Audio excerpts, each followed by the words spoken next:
Hi guys, it's Ariel from Seattle Coffee Gear, and today we are going to be reviewing the Vitamix E310. It is one of a few Vitamix blenders that we are carrying now. It retails for $349.95 and it has a 5-year manufacturer's warranty.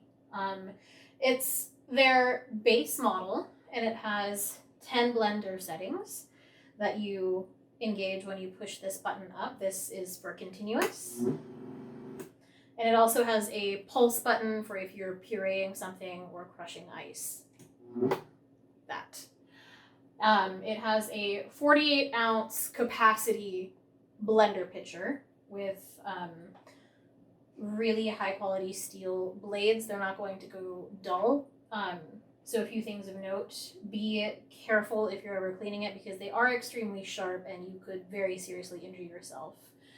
It comes with a 2-part lid that has these little clippy things on it to firmly seal it against the pitcher. This comes off. So let's say that you have something in there that's kind of stuck. I'm just going to put this guy on. This is a Tamper, and it has a splash guard right here. So you would turn the blender off and put this in, and then you would turn it back on, and you would basically use it to move things around to get everything blended smoothly. You want to be careful using this because if you use it for too long, it will actually cause the motor to overheat. All right. Now for the fun part, we are going to make ourselves a little cocktail.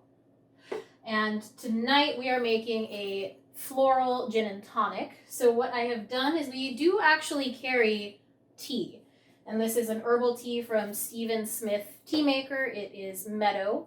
It has chamomile blossoms, rose petals, and rooibos, which is an herbal tea that comes from South Africa. It has a very kind of earthy, sort of almost vanilla-y flavor. So what I did was I infused 2 tea bags in 8 ounces of gin for 8 hours. And this was the end result. So it produces a really beautiful sort of reddish, coppery color. It just kind of mellows out the gin. You know, it cuts through some of that harsh juniper flavor, and it will kind of coax out the more floral notes that were used to flavor this particular gin. Because this gin is also flavored with rose petals. So I just thought that would be a nice addition. All right, so what I'm going to do is I'm going to pop this guy open. I'm going to put the lid back on. And in here, I have about a cup of ice.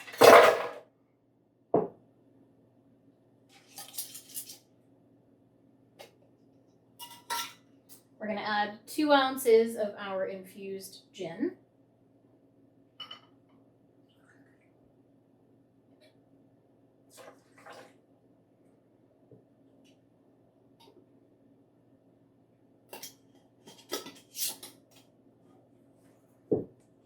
Okay.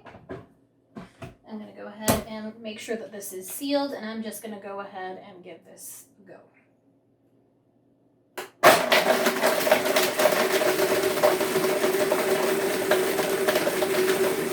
Basically, once it's down to a nice slushy texture, we are going to turn it off. Give it a pulse just to make sure I got all of the ice bits. Okay, that looks nice and smooth. So now I have my little coupe glass here.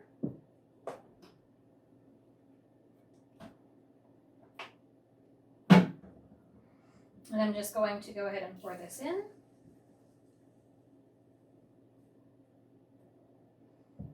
And I am going to top it with some chilled tonic water.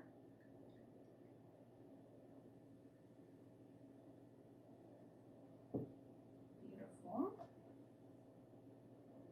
A little bit more of this.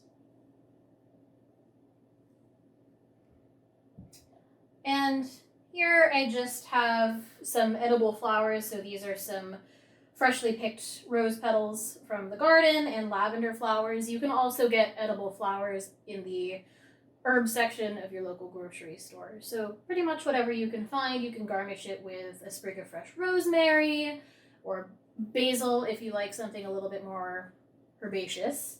So just kind of decoratively sprinkle on some of that. And a little spike of lavender there. And there we have it, our gin and tonic slush. And you can see the flowers in there. Now we're going to sip it.